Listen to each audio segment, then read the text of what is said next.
शेतकरी कामगार पक्ष, शिवसेना, महाविकास आघाडीच्या उमेदवारांनी अर्ज भरलेले आहेत, तर काय सांगाल? प्रभाग 9 हा कायमच महाविकास आघाडीचा बालेकिल्ला राहिलेला आहे आणि शेतकरी कामगार पक्षाच्या वतीने आज प्रभाग 9 मध्ये साठी आमच्या मालतीताई पिंगळा यांनी फॉर्म भरलेला आहे.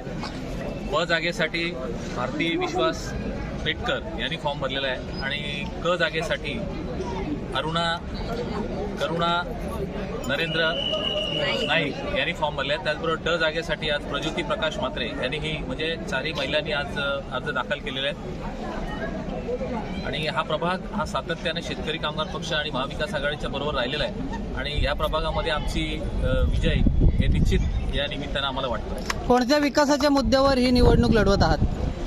विकासाच्या मुद्द्यापेक्षा महापालिकेने जो या 7-8 वर्षामध्ये जनतेला लुटलेला आहे, मग तो प्रॉपर्टी टॅक्सचा विषय असेल, पाण्याचा विषय असेल, असुडगावच्या रस्त्यांचा विषय असेल आणि ही जी निवडणूक आहे ती गद्दारी आणि खुद्दारी याच्यावरती आहे. कारण प्रचंड मोठ्या प्रमाणावर गद्दारी, कारण आमचेच उमेदवार समोर आहेत, जे सगळे उमेदवार आता आमच्या समोर आहेत ते कालपर्यंत आमच्याशी भाषा करत होते, तुमच्या चिन्हावर लढू इथपर्यंत त्यांची भाषा होती, त्यांच्या बैठकाही झालेल्या होत्या. पण आज जनतेला सांगू इच्छितो की जे प्रामाणिक आहेत, पक्षाशी एकनिष्ठ आहेत, त्याच लोकांना तुम्ही निवडून द्यावं. कारण काय आहे, प्रचंड गद्दारी या ठिकाणी झालेली आहे. म्हणजे ते उमेदवार खरं तर अपेक्षित होतं आमच्या चिन्हावरती असतील, पण शेवटच्या क्षणी त्यांनी गद्दारी केलेली आहे. गद्दारी आणि खुद्दारी अशी निवडणूक होणार आहे. विमानतळाला देववाटलांचं नाव मिळालेलं नाहीये, अद्यापही मिळालेलं नाहीये, तर त्याचा या निवडणुकीवर काही परिणाम होणार का? निश्चित परिणाम होणार आहे. कारण वळवली, टेंभोडे आणि संपूर्ण आमचे हे प्रकल्पग्रस्त गावं आहेत. सातत्यानं या एका पक्षानं जनतेच्या स्वप्नांचं किंवा जनतेला काहीतरी चुकीचे स्वप्न दाखवलेत आणि त्याचा खेळ केलेला आहे किंवा जनतेला भुलवलेला आहे.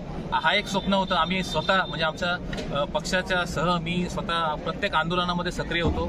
स्वर्गीय लोकनेते दिवा पाटील साहेब यांचा अतिशय सक्रिय कार्यकर्ता म्हणून माझा या विभागामध्ये नावलौकिक आहे. आणि जेव्हा विमानतळाचं टेक ऑफ झालं तेव्हा मला अपेक्षा होती की कदाचित यावेळी तरी घोषणा होईल, परंतु ती घोषणा फोल्ड ठरलेली आहे. अशा प्रकारच्या अनेक घोषणा, मग प्रॉपर्टी टॅक्सची असेल, पाण्याच्या संदर्भातली असेल, अशा अनेक घोषणा यांनी दिलेल्या आहेत आणि त्या घोषणा एकही घोषणेची पूर्तता न झाल्यामुळं आमचा विजय या जनतेच्या मार्फत शिक्कामोर्तब होण्यास मदत होईल.